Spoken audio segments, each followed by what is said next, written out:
Now we are going to talk about the most important position of our country, that is the President of India. Now अब हम बात करेंगे भारत की सबसे highest position की, वो है जो है president of India. These are the photos of the president of India from 1947 to 2025 तक। जितने भी प्रेसिडेंट हुए उनकी ये जो इमेजेस आप देख रहे हैं। So we are going to discuss about the president.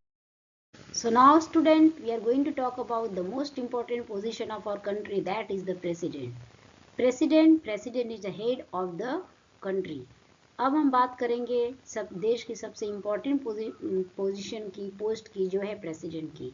President head of the country होते हैं, president head of the states होते हैं। In our political system, the head of state exercise only political nominal power।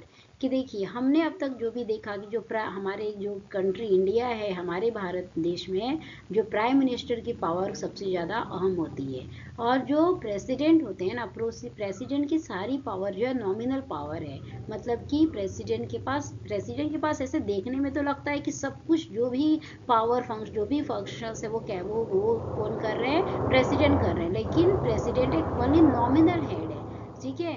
उनके पास ज़्यादा power तो है लेकिन नाम मात्र का पावर है। द प्रेसिडेंट ऑफ इंडिया जो है उनकी पोजीशन हमारे देश में वही है जो क्वीन ऑफ ब्रिटेन की है। लेकिन ये क्या है, this power the president of India is like queen to Britain whose function are to large extent ceremonial. मतलब कि इनका जो पावर है, जो भी पावर प्रेसिडेंट के पास है, बस फॉर्मल पावर है। मतलब पब्लिक इवेंट पे हमें लगता है कि ये देश के बहुत बड़े क्या है, हेड हैं, but this all are only for formality. जो प्रेसिडेंट है उनका चुनाव कैसे होता है, देखिए प्राइम मिनिस्टर को हम लोग कैसे चुनते हैं, प्राइम मिनिस्टर को जो जनता जनार्दन डायरेक्टली चुन के भेजती है ना, ठीक है, वोटिंग के थ्रू। लेकिन प्रेसिडेंट का जो चुनाव होता है ना, प्रेसिडेंट का चुनाव इनडायरेक्टली होता है। यानी कि जिन एमपी और एमएलए को हम लोग चुन कर भेजते हैं ना पार्लियामेंट में और लेजिस्लेटिव असेंबली में एमएलए को, वो हमारे रिप्रेजेंटेटिव के रूप में जो है प्रेसिडेंट के लिए वोटिंग करते हैं। इसलिए प्रेसिडेंट का जो वोटिंग होता है वो इनडायरेक्टली होता है। अब प्रेसिडेंट बनने के लिए कुछ क्या है योग्यताएं होनी चाहिए। फर्स्ट ऑफ ऑल, प्रेसिडेंट बनने के लिए जो भी व्यक्ति प्रेसिडेंट की इलेक्शन के लिए खड़ा होगा, he must be citizen of India. उसे भारत का नागरिक होना चाहिए। उसकी एज जो है 35 ईयर होना चाहिए।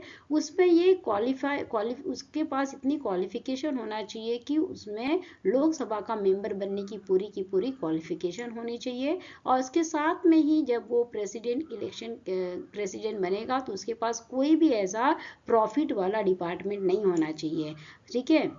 अब हमारे देश में जो है प्रेसिडेंट री इलेक्शन है, मतलब एक व्यक्ति जितनी बार भी चाहे प्रेसिडेंट बन सकते हैं। अमेरिका में कैसे, अमेरिका में देखिए 2 ही बार प्रेसिडेंट बना जा सकता है। अब देखिए प्रेसिडेंट बनने के लिए जो क्राइटेरिया है ना, वो बहुत ही हार्ड है। जो भी व्यक्ति प्रेसिडेंट के पद के लिए खड़ा होता है, ठीक है, उसके पास देखिए राष्ट्रपति पद के लिए उम्मीदवार का नाम कम से कम 50 मतदाताओं द्वारा प्रस्तावित और 50 मतदाताओं द्वारा अनुमोदित होना चाहिए। इसका मतलब कि the nomination must be subscribe by at least 50 electorals. मतलब कि 50 लोग उसके साथ उसको सब्सक्राइब करेंगे and process as proposal and और 50 उसके साथ क्या करेंगे, उसको अनुमोदित करेंगे। तब जाकर वो व्यक्ति क्या होगा, तब जाकर वो पर्सन प्रेसिडेंट के इलेक्शन के लिए खड़ा होगा।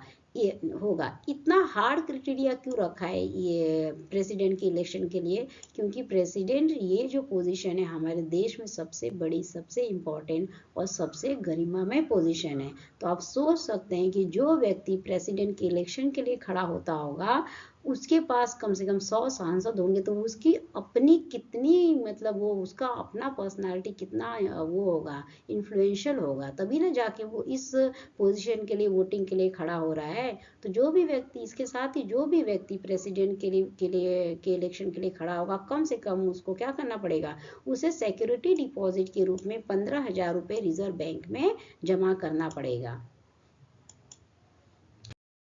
सो नाउ हम देखेंगे कि जो व्यक्ति प्रेसिडेंट होते हैं, कि हमारे देश में जो प्रेसिडेंट है उनके पास क्या पावर है।